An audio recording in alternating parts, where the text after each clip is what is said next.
ধূপগুড়িতে অমৃত জল প্রকল্পের টাকা অথই জলে। তৃণমূল পরিচালিত পুরো বোর্ডের বিরুদ্ধে দুর্নীতির অভিযোগ।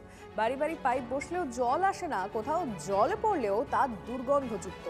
৫৫ কোটির প্রকল্পের টাকা তছরূপের অভিযোগ। বাড়ি বাড়ি পানীয় জল না পৌঁছলেও গুনে গুনে দিতে হয় জল কর। ভোটের আগেও জল নিয়ে প্রচার চালিয়েছিল তৃণমূল। কোথায় গেল প্রকল্পের কোটি কোটি টাকা? তৃণমূলের ক্ষমতা যেতেই তছরূপের হিসেব চান স্থানীয়রা। ধূপগুড়ি পৌরসভা ১৫ নম্বর ওয়ার্ড এই চৌকিদারটারি গ্রাম, যেখানে এই মুহূর্তে দাঁড়িয়ে রয়েছে, ধূপগুড়ি পৌরসভার তরফে প্রায় ৫৫ কোটি টাকা ব্যয়ে বাড়ি বাড়ি পানীয় জল পৌঁছানোর প্রকল্পের সূচনা করা হয়েছিল, অমৃত জল প্রকল্প। আর সেই জলের টাকা পুরোটাই জলে গিয়েছে, এমনটাই দাবি এলাকাবাসী।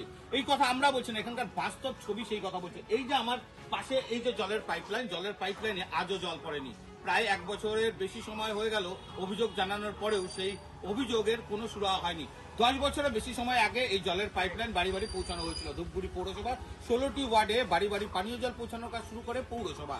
তারপর পৌরসভার মেয়াদ শেষ হয়ে যাওয়ায় প্রশাসক দায়িত্বে আসেন, তারপরেও সেই সমস্যার সমাধান হয়নি, যার ফলে ক্ষোভে ফুঁসছে মানুষ। সরকারের বদল হয়েছে, তাই সকলে চাইছে দ্রুত এই দুর্নীতির তদন্ত হোক এবং বাড়ি বাড়ি পানীয় জল পৌঁছানোর ব্যবস্থা করা হোক। এখন দেখার বিষয় রাজ্যের মুখ্যমন্ত্রী শুভেন্দু অধিকারী কি পদক্ষেপ নেয়, বা রাজ্য সরকার এই বাড়ি বাড়ি জল পৌঁছানোর প্রকল্প নিয়ে কি ধরনের পদক্ষেপ নেয়। জলপাইগুড়ি ধূপগুড়ি থেকে রনি চৌধুরী, টিভি9 বাংলা। ৪-৫ বছর পাইপ বসানো হচ্ছে, জল কিন্তু ২-৩ বছর থেকে পাইনি। প্রথম কি পেয়েছিলেন? প্রথম পাইছি, যখন এদিকে আবার নতুন করে বসেছে তখন থাকি বন্ধ। তখন আমরা কইছি যে বন্ধ করে দিলেন, এখন জল কোথায় পাবো? কোথায় এগুলো কমপ্লিট হবে তখন জল ছাড়বে। কই এখনো ট্যাঙ্কিটা কোথায় আছে? ট্যাঙ্কিটা ৩-৪ বছর তো হয়ে গেল, মানে লকডাউনের সময়, তার আগে। সেই জল কি বাড়িতে পৌঁছায়? আমার বাড়িতে তো কোনোদিনই পৌঁছায়নি জল।